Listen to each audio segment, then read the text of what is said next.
চাকরির পরীক্ষায় যে অঙ্কগুলো বারবার আসে এরকম অনেকগুলো অঙ্ক আজকে আমরা প্র্যাকটিস করার চেষ্টা করব। তো অবশ্যই খাতা কলম নিয়ে বসবেন এবং এই যে অঙ্কগুলো এই অঙ্কগুলো নিবন্ধন পরীক্ষা বলেন, প্রাইমারি পরীক্ষা বলেন, বিসিএস বলেন কিংবা বিভিন্ন গ্রেডের যে পরীক্ষাগুলো রয়েছে সেগুলোতে প্রচুর পরিমাণে মানে শত শতবার রিপিট হয়েছে। তো আজকের আলোচনাটা খুবই গুরুত্বপূর্ণ হতে যাচ্ছে। আপনারা অবশ্যই প্রথম থেকে শেষ পর্যন্ত মনোযোগ সহকারে দেখবেন। তো শুরুতেই আমরা এই যে অঙ্কটা রয়েছে অর্থাৎ 1 নম্বর যে অঙ্কটা 32-এর 2 ভিত্তিক লগারিদম কত, এই অঙ্কটা করে দেওয়ার চেষ্টা করব। অঙ্কটা কিন্তু এভাবেও আসে, দেখেন আমি একটু দেখাচ্ছি। যেহেতু বলা হচ্ছে লগারিদম কত, তার মানে এটা হচ্ছে লগের একটা অঙ্ক। ভিত্তি কত? ভিত্তি হচ্ছে 2, ভিত্তিটা আমরা নিচে দিয়ে দিই। কত এর? 32-এর, তাহলে লগ বরাবর আমরা 32 লিখি। অর্থাৎ এই যে ভাষাগতভাবে গণিতটা যে দেয়া রয়েছে এটার গাণিতিক রূপ হচ্ছে log 2 base 32। যেহেতু বলেছে কত, তাহলে আমরা ধরে নিব যে ধরি log 2 base 32 ইকুয়াল হচ্ছে x। আমরা এভাবেও করতে পারি, আবার এর একটা মানে অন্য বিকল্প পদ্ধতিও রয়েছে, সেটাও আমরা একটু বোঝানোর চেষ্টা করব আপনাদেরকে। তো দেখেন, যেহেতু log 2 base 32 equal to x আমরা ধরে নিয়েছি, সেক্ষেত্রে x এর মান বের করতে পারলেই আমরা মনে করব যে আমাদের অ্যান্সারটা বের হয়ে গিয়েছে। তাহলে আমরা এবারে লগ তুলে দিব। লগ তুলে দিলে হয় কি, 32 এবং x এই দুটো পরস্পর স্থান পরিবর্তন করবে। তাহলে 2 to the power x equal কত? 32। নিঃসন্দেহে বুঝতে পারছেন। তাহলে 2 to the power x equal to 32কে আমি লিখতে পারি 2 এর উপরে 5। এটা কিভাবে? সেটা হচ্ছে 32-এর আমি যদি লসাগু করি, 2 দ্বারা যায় 16 দুগুণ 32, আবার 2 দ্বারা যায় 8 দুগুণ 16, আবার 2 দ্বারা যায় 4 দুগুণ 8, আবার 2 দ্বারা যায় 2 দুগুণ 4। তাহলে 1 2 3 4 5। তাহলে 5টা 2, ওই জন্য 2 টু দি পাওয়ার 5 হয়েছে। আমরা জানি বেজ আর বেজ সমান হলে পাওয়ার ইকুয়াল পাওয়ার হয়, তাহলে x ইকুয়াল কত হবে? 5 হবে। তাহলে দেখেন গ নম্বর যে অপশনটা রয়েছে সেটাই আমাদের অ্যাপ্রোপ্রিয়েট অ্যান্সার। আমি যদি একটু দাগাই, এক্স্যাক্টলি গ নম্বরটাই আমাদের কিন্তু সঠিক উত্তর। তো এটা গেল একটা প্রসেস। আমি বিকল্প একটা পদ্ধতিতে আপনাদের অঙ্কটা কিন্তু করে দিতে চেয়েছি। সেটা কি? দেখেন, কোনো কিছু আমরা ধরবো না। তো যেহেতু লগারিদম কত বলেছে, আমরা লগ লিখবো। ভিত্তি কত? 2, ভিত্তি 2 লিখে দিলাম। তাহলে কত এর? 32-এর, তাহলে 32 লিখলাম। তাহলে ইকুয়াল পরের লাইনে আমরা লিখবো log 2 base 2 টু দি পাওয়ার 5, একদম সরাসরি, কেননা 32 মানে 2 এর উপরে কত? 5। এখন দেখেন, এই 5 যদি সামনে চলে আসে, আমরা জানি লগের সময় পাওয়ার সামনে চলে আসে, তাহলে 5 log 2 base 2। এবং এই যে অংশটুকু রয়েছে এই অংশটুকুতে একটা সূত্র আমরা প্রয়োগ করব। সূত্রটা কি? দেখেন আমি সূত্রটা লিখে দিচ্ছি। লগের একটা সূত্র রয়েছে log a base a, তার মান হচ্ছে 1। মনে রাখতে হবে log a base a, অর্থাৎ এখানে আর এখানে একই রকম চলক বা একই রকম সংখ্যা থাকলে সেটা ইকুয়াল আমরা 1 লিখতে পারি। আবার একইভাবে log 5 base 5 যদি হয় তার মানও কিন্তু 1 হবে। আবার log 15 base 15 যদি হয় তার মানও কিন্তু 1 হবে। নিঃসন্দেহে বিষয়টা আপনারা বুঝতে পেরেছেন। তাহলে এখানে কি হবে? 5 into 1। তাহলে এই সূত্রটা আমরা এখানে দেখেন আমরা প্রয়োগ করে দিয়েছি। এই যে সূত্রটা, এটাই আমরা কিন্তু এখানে প্রয়োগ করেছি। তাহলে 5 এবং 1 গুণ করলে কত হবে? 5। তাই আমাদের সঠিক উত্তর হচ্ছে গ নম্বর যে অপশনটা রয়েছে সেটা। তো নিঃসন্দেহে আপনারা লগের এই অঙ্কটা বুঝতে পেরেছেন। এবার আমরা এটা মুছে দিয়ে পরের প্রশ্নে চলে যাচ্ছি। 2 নম্বরটা দেখেন, বলা হচ্ছে একটি আয়তকার ক্ষেত্রের দৈর্ঘ্য 20% বৃদ্ধি ও প্রস্থ 10% হ্রাস করা হলে ক্ষেত্রফলের শতকরা কত পরিবর্তন হবে। মানে ভেরি ভেরি ইম্পর্টেন্ট টাইপের একটা অঙ্ক, কিন্তু এটা শত শতবার বিভিন্ন চাকরির পরীক্ষায় রিপিট হতে দেখা গিয়েছে। তো এই ধরনের অঙ্ক আমরা করি কি, একটা শর্টকাট রুল ব্যবহার করে আমরা অঙ্ক করি। সেটা হলো a প্লাস বি প্লাস উপরে হচ্ছে a ইন্টু বি, তার নিচে হচ্ছে 100। এই রুলটা আমরা প্রয়োগ করতে পারি, যেখানে a হচ্ছে প্রথমে যেটা থাকবে সেটা, বি হচ্ছে পরে যেটা থাকবে সেটা। তো এক্ষেত্রে বৃদ্ধি মানে প্লাস আর হ্রাস মানে হচ্ছে মাইনাস। তাহলে বলা হচ্ছে 20% বৃদ্ধি, তাহলে আমরা বলতে পারি এর মান হচ্ছে প্লাস 20%। আর এটা বলা হচ্ছে 10% হ্রাস, তাহলে আমরা বলতে পারি বি এর মান হচ্ছে মাইনাস 10%। এবার ক্ষেত্রফলের শতকরা কত পরিবর্তন হবে, অর্থাৎ এটা অ্যাপ্লাই করে দিলেই আমাদের কিন্তু কাঙ্ক্ষিত সঠিক উত্তরটা চলে আসবে। তাহলে এর মান -20, দুঃখিত প্লাস 20 যেহেতু বৃদ্ধি, তাহলে মাঝখানে প্লাস দিলাম। বির মান কত? বির মান হচ্ছে -10, দিয়ে দিলাম -10। এই যে দেখেন হ্রাস যেহেতু, আর প্লাস এর মান হচ্ছে 20, বির মান হচ্ছে -10, তার নিচে কত আছে? 100 আছে। তাহলে ইকুয়াল 20 প্লাসে মাইনাসে -10, এই প্লাসে মাইনাসে মাইনাস, উপরে 20 আর 10 গুণ করলে হবে 200, তার নিচে কত? 100। তাহলে আমরা 20 থেকে 10 বাদ দিলে পাবো কত? পাবো হচ্ছে 10 মাইনাস 0 0 কাটা 0 0 কাটা, উপরে 2 তার নিচে 1, তার মানে 2। 10 থেকে 2 বাদ দিলে কত হবে? 8। তাহলে 8% কি?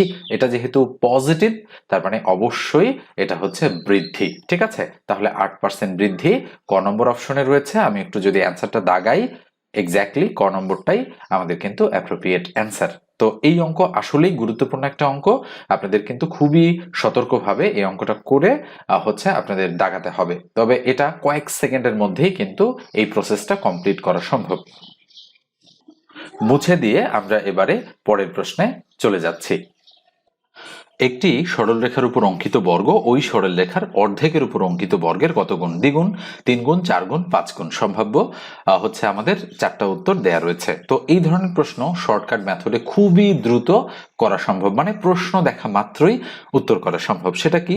মনে রাখবেন, যদি অর্ধেকের উপর বলে তাহলে অর্ধেক মানে কি 2 ভাগের 1 ভাগ, তার মানে 2 এর সাথে সম্পর্কিত, 2 এর উপরে স্কোয়ার করে দিবেন, তাহলে 4 হবে আমাদের সঠিক উত্তর। তাহলে 4 গুণ অ্যান্সার। আমি যদি অ্যান্সারটা দাগাই তাহলে এক্স্যাক্টলি 4 গুণই হচ্ছে আমাদের সঠিক উত্তর। তো নিঃসন্দেহে বুঝতে পেরেছেন যে এই ধাঁচের অঙ্কগুলো কত দ্রুত অ্যান্সার বের করা সম্ভব। এখানে দেখেন, যদি অর্ধেকের উপর না বলে যদি এখানে বলতো যে 1/3 উপর অঙ্কিত বর্গের কত গুণ, তাহলে 1/3 মানে কি 3 ভাগের সাথে সম্পর্কিত, তখন 3-এর উপরে স্কোয়ার হতো আমাদের সঠিক উত্তর, 3 3 9।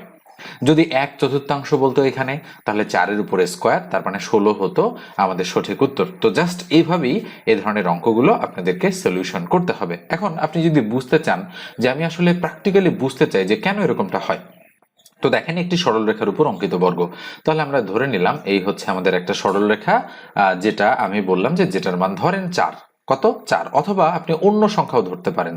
তো আমি এটার মান 4 না ধরে ধরেন আমি 6 ধরলাম। ওকে, যে একটা সরলরেখার মান কত? 6। তাহলে এই যে সরলরেখার উপর অঙ্কিত বর্গ, তাহলে এই সরলরেখাটার উপর অঙ্কিত বর্গ মানে কি 6-এর উপর স্কোয়ার কত হবে? 6 6 36। এই পর্যন্ত আমরা এসেছি কিন্তু এখান থেকে এই পর্যন্ত। ঠিক আছে, এবার বলা হচ্ছে ওই সরলরেখার অর্ধেক, তাহলে এই সরলরেখার অর্ধেক কি? এই সরলরেখার অর্ধেক হচ্ছে এইটুকু, এটা। তাহলে 3 যদি 6 যদি হয় এটা হবে 3। তাহলে 3-এর উপর অঙ্কিত বর্গ, এই যে আবার বর্গ বলা হচ্ছে, বর্গ কত? 3 3 9। বলা হচ্ছে কত গুণ, অর্থাৎ এইটার কত গুণ এটা। তাহলে দেখেন তো দেখি 4 নং 36 কিনা, তাহলে 4 গুণ হচ্ছে আমাদের সঠিক উত্তর।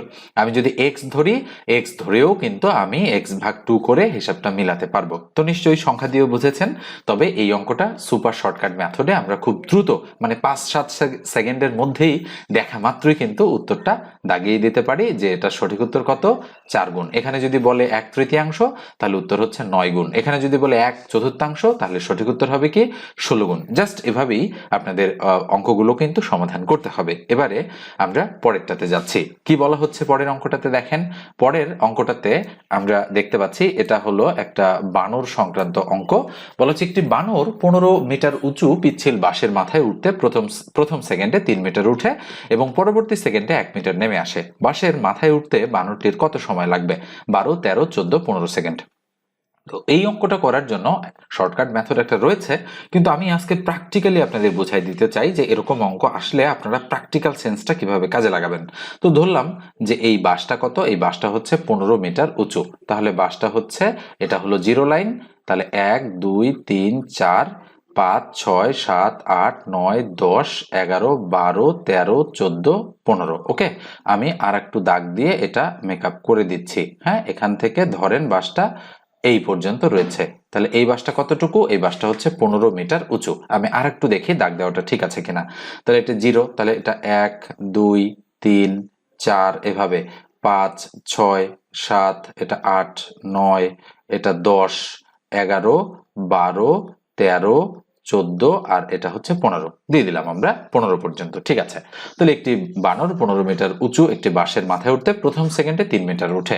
তাহলে প্রথম সেকেন্ডে কয় মিটার উঠে? প্রথম সেকেন্ডে 3 মিটার উঠতেছে। তাহলে 1 সেকেন্ডে সে হচ্ছে এখানে তার অবস্থান, তাহলে কয় সেকেন্ড? 1 সেকেন্ড। আমি দিয়ে দিচ্ছি কিন্তু 1 সেকেন্ড। এবার বলা হচ্ছে পরবর্তী সেকেন্ডে 1 মিটার নিচে নামে, তাহলে পরের সেকেন্ডে তার অবস্থানটা কিন্তু এখন এখানে, তাহলে আরো 1 সেকেন্ড চলে গিয়েছে। আবার পরের সেকেন্ডে 1 2 3, তাহলে আবার 1 সেকেন্ড গিয়েছে। পরের সেকেন্ডে আবার এখানে আছে তার অবস্থানটা, হ্যাঁ, আবার 1 সেকেন্ড গিয়েছে। তারপরের সেকেন্ডে 1 2 3, তাহলে এখানে আছে, সে 1 সেকেন্ড গিয়েছে। পরের সেকেন্ডে এখানে নেমে এসেছে, তাই না, বর্তমানে এখানে, তাহলে 1 সেকেন্ড। আবার 1 2 3, তাহলে এখানে তার অবস্থানটা এখন 1 সেকেন্ড গিয়েছে, আবার পরের সেকেন্ডে এখানে, ঠিক আছে? তাহলে আবার তার অবস্থানটা কিন্তু এখানে, তাহলে আবার 1 সেকেন্ড গিয়েছে, আবার 1 2 3, পরের সেকেন্ডে সে এখানে, তারপরের সেকেন্ডে সে আবার এখানে, তাই না? এই যে এখানে দাগ দিলাম, আবার 1 সেকেন্ড গিয়েছে, তারপরে আবার 1 2 3, পরের সেকেন্ডে সে আবার এখানে, ঠিক আছে? আবার 1 সেকেন্ড গিয়েছে, পরের সেকেন্ডে সে আবার এখানে, আবার 1 সেকেন্ড গিয়েছে, তার অবস্থান কিন্তু এখন এখানে আছে, আবার 1 2 3 মাথায় উঠেছে, তাহলে আবার 1 সেকেন্ড দিয়ে দিলাম। এখন মাথায় উঠেছে, আর তো নিচে নামবে না, তাই না? তাহলে মোট কত সেকেন্ড লাগলো? 1 2 3 4 5 6 7 8 9 10 11 12 13 সেকেন্ড। তো আমি দেখি তো যে 13 সেকেন্ড আমাদের অ্যাপ্রোপ্রিয়েট অ্যান্সারটা হয় কিনা। ওকে, আমি একটু দাগানোর চেষ্টা করি।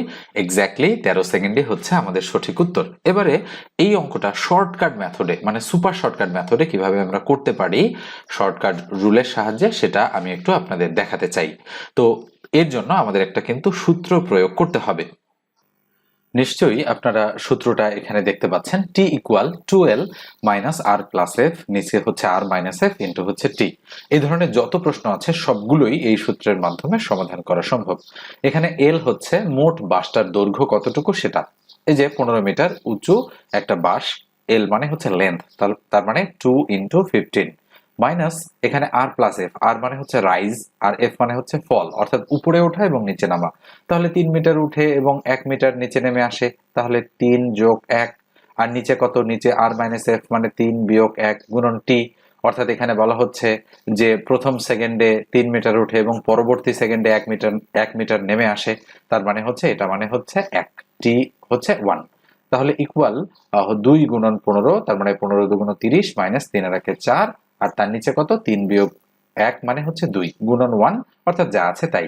তাহলে 30 থেকে 4 বাদ দিলে 26, 26 কে 2 দ্বারা ভাগ করলে 13। এই যে 13 হচ্ছে আমাদের অ্যাপ্রোপ্রিয়েট অ্যান্সার। তবে আপনাকে কিন্তু মূল জিনিসটা বুঝতে হবে, দেন সূত্রটা হচ্ছে আপনাকে অ্যাপ্লাই করে দিতে হবে। এই সূত্র যদি মনে রাখতে পারেন তাহলে অনায়াসেই আপনারা এই ধাঁচের মানে যত প্রশ্ন আছে 2-1টা বাদ দিয়ে মোটামুটি সবগুলোই আপনারা সমাধান করতে পারবেন। ঠিক আছে, এবার আমরা এটা মুছে দিয়ে পরের প্রশ্নে চলে যাচ্ছি। 5 নম্বর প্রশ্নটা দেখেন, বলা হচ্ছে কোন ত্রিভুজের 3টি বাহুকে বর্ধিত করলে উৎপন্ন বহিস্থ কোণ তিনটির সমষ্টি কত? 90 ডিগ্রি, 180 ডিগ্রি, 270 ডিগ্রি না 360 ডিগ্রি? তো এই প্রশ্নটা অনেকেই মুখস্থ অ্যান্সার দাগিয়ে ফেলেন আপনারা, 360 ডিগ্রি কিন্তু সঠিক উত্তর। আমরা যদি অ্যান্সারটা দাগাই এক্স্যাক্টলি এটাই হচ্ছে আমাদের অ্যাপ্রোপ্রিয়েট অ্যান্সার। তাহলে মনে রাখবেন মুখস্থ টাইপের প্রশ্ন হিসেবে যে কোনো ত্রিভুজের 3টি বাহুকে বর্ধিত করলে উৎপন্ন বহিস্থ কোণ সবসময় হচ্ছে 360 ডিগ্রি হয়। এখন আপনি যদি বুঝতে চান যে আমি আসলে প্র্যাকটিক্যালি বুঝতে চাই যে এটা কেন এরকমটা হয়, তো আপনি যে কোনো ধরনের ত্রিভুজ অঙ্কন করতে পারেন, সমকোণী, সমদ্বিবাহু, বিষমবাহু, আবার হচ্ছে সমবাহু। তো আমি একটা সমবাহু ত্রিভুজ অঙ্কন করলাম, তো ধরে নিলাম যে এটা হচ্ছে একটা সমবাহু ত্রিভুজ, এই ত্রিভুজের 3টা বাহু পরস্পর সমান, তাই কোণগুলো পরস্পর সমান। আমি যদি বলি এটা এ, এটা বি, এটা সি, তাহলে এই 3 কোণের সমষ্টি হচ্ছে 100 কত? 80 ডিগ্রি। তাহলে প্রত্যেকটা কত? প্রত্যেকটা হচ্ছে 60 ডিগ্রি। তাহলে এটা 60, এটা 60 এবং এটাও হচ্ছে আমাদের 60 ডিগ্রি। যেহেতু প্রত্যেকটাই 60 ডিগ্রি, সেক্ষেত্রে আমরা যদি এটাকে এ, এটাকে বি এবং এটাকে সি বিবেচনা করি, তাহলে বর্ধিত করলে ধরেন এসি কে বা হচ্ছে বিসি কে আমি এই দিকে বর্ধিত করছি, আবার এসি কে আমি ধরেন এই দিকে বর্ধিত করছি, আবার এবি কে আমি ধরেন এই দিকে বর্ধিত করছি। এটা কিন্তু বর্ধিত করলে উৎপন্ন বহিস্থ কোণ বলা হচ্ছে। উৎপন্ন বহিস্থ, বহিস্থ কোণটা এটা তো অন্তস্থ, এর সাথে এটা, এটা হলো বহিস্থ, এটা অন্তস্থ, এর সাথে এটা বহিস্থ, এটা অন্তস্থ, এর সাথে এটা বহিস্থ। মানে একেবারে হচ্ছে আমরা একটা সরল কোণ বলতে যেটা বুঝি, এখান থেকে এই পর্যন্ত দেখেন একটা সরল কোণ, এটা যদি 60 ডিগ্রি হয় এটা অবশ্যই 120 ডিগ্রি। আমরা জানি একটা সরল কোণ মানে কত? 180 ডিগ্রি, এটা তো আমরা নিঃসন্দেহে জানি, তাই না? তো এই জন্য এটা 120, এটাও যেহেতু 60 তার মানে এটাও 120, এটা যেহেতু 60 তার মানে এটাও 120। তাহলে 3 120-এ কত হয়? 120 গুণন 3, 3 শূন্য শূন্য, 3 দুগুণ 6, 3 একে 3, তাহলে 360 ডিগ্রি। এভাবেই আমরা কিন্তু যদি বুঝে করতে চাই তাহলে এভাবে আমাদের সলিউশন করতে হবে। তো নিঃসন্দেহে বুঝতে পেরেছেন যে আমাদের কিভাবে এই প্রশ্নগুলো সমাধান করতে হবে। এবারে আমরা পরেরটাতে চলে যাচ্ছি। কি বলা হচ্ছে? ক ও খ এর বেতনের অনুপাত 7:5। ক খ অপেক্ষা 400 টাকা বেশি বেতন পেলে খ এর বেতন কত? সম্ভাব্য 4টা উত্তর দেয়া রয়েছে। তো আমরা ধরে নিতে পারি যে ধরি ক বেতন পায় 7x এবং খ বেতন পায় হচ্ছে 5x। এখানে একটু লিখলাম, যেহেতু আমরা এমসিকিউ টাইপের প্রশ্নের সমাধান করছি সেক্ষেত্রে আমরা বিস্তারিত লিখব না। তাহলে ক এর বেতন 7x, খ এর বেতন 5x। বলা হচ্ছে খ অপেক্ষা 400 টাকা বেশি বেতন পায়। তাহলে কে বেশি বেতন পায় বলেন তো? অবশ্যই ক আমাদের বেশি বেতন পাচ্ছে। কার অপেক্ষা? অবশ্যই খ এর অপেক্ষা। ঠিক আছে? তাহলে আমরা বলতে পারি 7x থেকে 5x যদি আমি মাইনাস করতে পারি তাহলে এই 400 টাকা হবে। দেখেন এটাই কিন্তু আমাদের প্রশ্ন মতে বিল্ড আপ করা হয়ে গিয়েছে। তাহলে আমরা এখান থেকে এখন x এর মান বের করব। তো 2x = 400। তাহলে সুতরাং x এর ভ্যালু কত হবে? 400 কে 2 দ্বারা ভাগ করলে 200। তাহলে x এর মান যেহেতু 200, তাহলে 7x এর ভ্যালু কত হবে? 7 × 1400। আর 5x এর ভ্যালু কত হবে? 5 × 10, তার মানে 1000। তাহলে কি হচ্ছে বলেন তো? যে খ এর বেতন কত? তাহলে ক এর বেতন হচ্ছে 1400, খ এর বেতন হচ্ছে 1000। তাহলে 1000 হচ্ছে আমাদের সঠিক উত্তর, যেটা গ নম্বর অপশনে আমাদের রয়েছে। এই যে দেখেন, গ নম্বরটাই আমাদের কিন্তু অ্যাপ্রোপ্রিয়েট অ্যান্সার। এভাবেই এই ধাঁচের অঙ্ক আমাদের কিন্তু প্র্যাকটিস করতে হবে। এবারে আমরা এটা মুছে দিয়ে পরেরটাতে চলে যাচ্ছি। তো পরেরটা দেখেন, বলা হচ্ছে কি 40 লিটার অকটেন ও পেট্রোল মিশ্রণে পেট্রোল ও অকটেনের অনুপাত 3:2। এতে আর কত অকটেন মিশালে পেট্রোল ও অকটেনের অনুপাত 2:3 হবে? আমি কিন্তু অনেকবার এই অঙ্কটা আপনাদের করে দিয়েছি। এজন্য এই অঙ্কটা আজকে আমি আপনাদের আর করে দিচ্ছি না, এটা আমি আপনাদের HW দিচ্ছি। আপনারা এই অঙ্কটা পারেন কিনা এটা একটু ট্রাই করবেন ভালো করে। হ্যাঁ, আমি কিন্তু শর্টকাট ডিটেলস দুটোই আপনাদের দেখিয়েছি।